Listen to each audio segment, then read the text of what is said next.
Good morning दोस्तों, मेरे YouTube learn with Vishal sir में आपका स्वागत है। सबसे पहले हम आधुनिक भारत स्टार्ट कर रहे हैं, जिसमें हम लोग भारतीय राष्ट्रीय आंदोलन पढ़ेंगे जो 1885 से 1947 के बीच में होता है। तो इसमें पढ़ते हुए सबसे पहले भारतीय राष्ट्रीय कांग्रेस पढ़ेंगे। इसके संस्थापक कौन थे, इनकी स्थापना कब हुई थी, फिर उसके बाद इसके सेशंस कब हुए थे, क्योंकि जब 1885 में हम एंटर करते हैं तभी से ये भारतीय राष्ट्रीय कांग्रेस जो है उसी समय इसकी नींव रखी जाती है। ठीक है, इसकी फाउंडेशन कब होती है? 28 दिसंबर 1885 में होती है। ये कई एग्ज़ाम में आपसे पूछा गया है, 28 दिसंबर 1885 में होती है। इसके फाउंडर मतलब संस्थापक कौन थे? एलन ऑक्टेवियन ह्यूम, इनको शॉर्ट में बोला था AO ह्यूम। ठीक है, इनका फर्स्ट सेशन जो होता है वो गोकुल दास तेजपाल संस्कृत कॉलेज बॉम्बे में होता है। उस समय इसमें 72 सदस्यों ने भाग लिया था। इसके प्रथम अध्यक्ष कौन थे? तो व्योमेश चंद्र बनर्जी थे, जिनको शॉर्ट में WC बनर्जी कहा जाता है। उस समय भारत के वायसराय कौन थे? वायसराय ऑफ इंडिया तो लॉर्ड डफरिन थे। इससे भी बहुत ज़्यादा क्वेश्चन पूछा जाता है। लॉर्ड डफरिन थे, याद रखिएगा।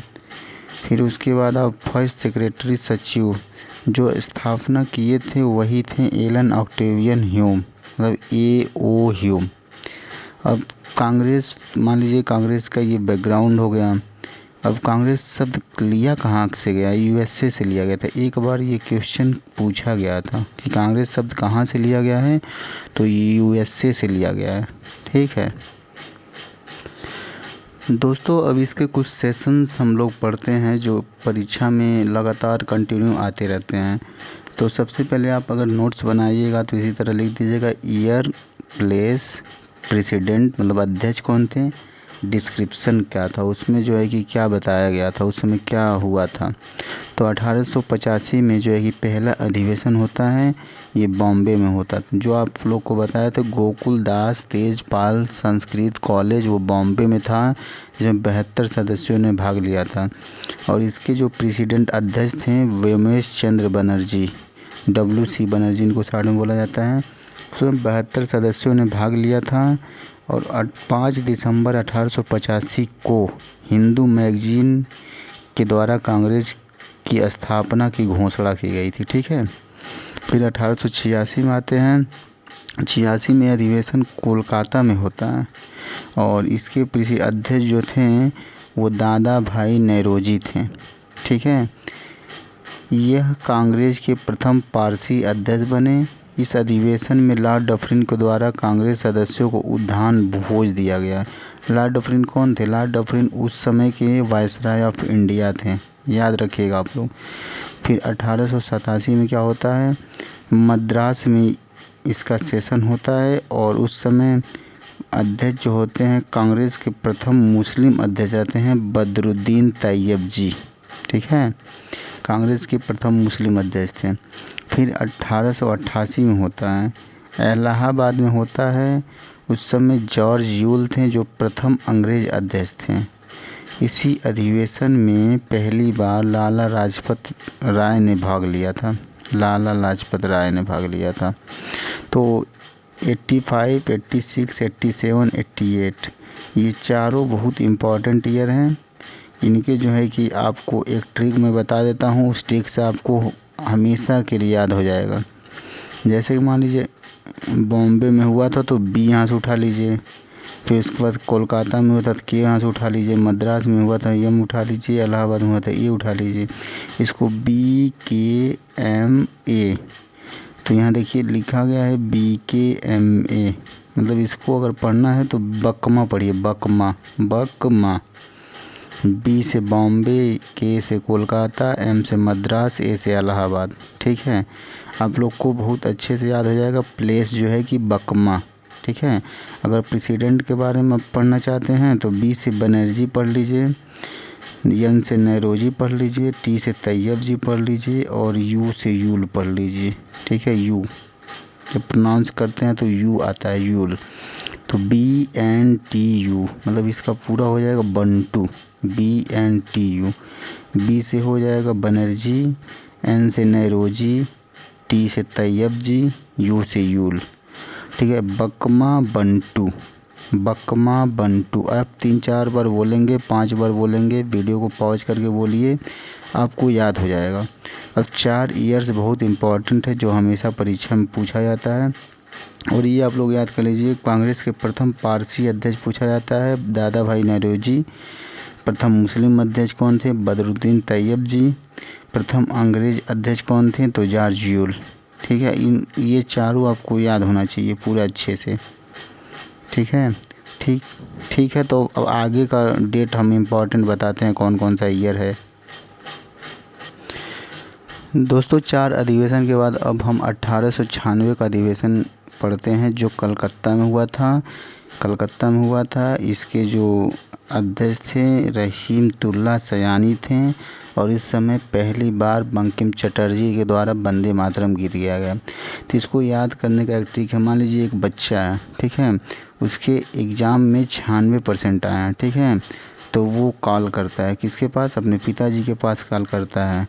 तो पिताजी के पास जब कॉल करता है तो उसके पिताजी कहते हैं, अब तुम 96% लाए, अब तुम बहुत सयाने हो गए हैं, सयानी। ठीक है, कॉल करता है तो वो कहते हैं बहुत सयाने हो गए हो।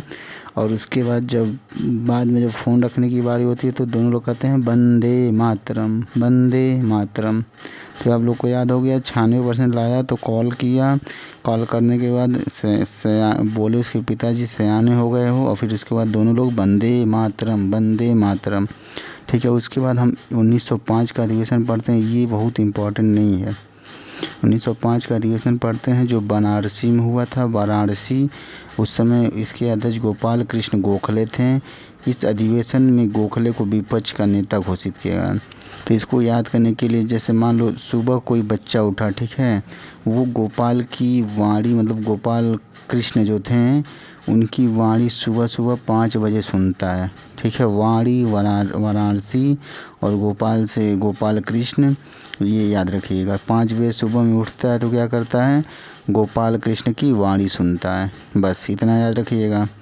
फिर उसके बाद आप जब ये 1906 वाला याद करेंगे तो 6 वाले अधिवेशन में, जैसे 6 सुबह में जब बच्चा 6 बजता है तो वो अपने, जैसे रात में सोया रहता है तो सुबह 6 बजता है, तो 6 बजता है तो पिताजी के पास सपना देख के कॉल करता है तो अपने किसके पास? दादा के पास कॉल करता है।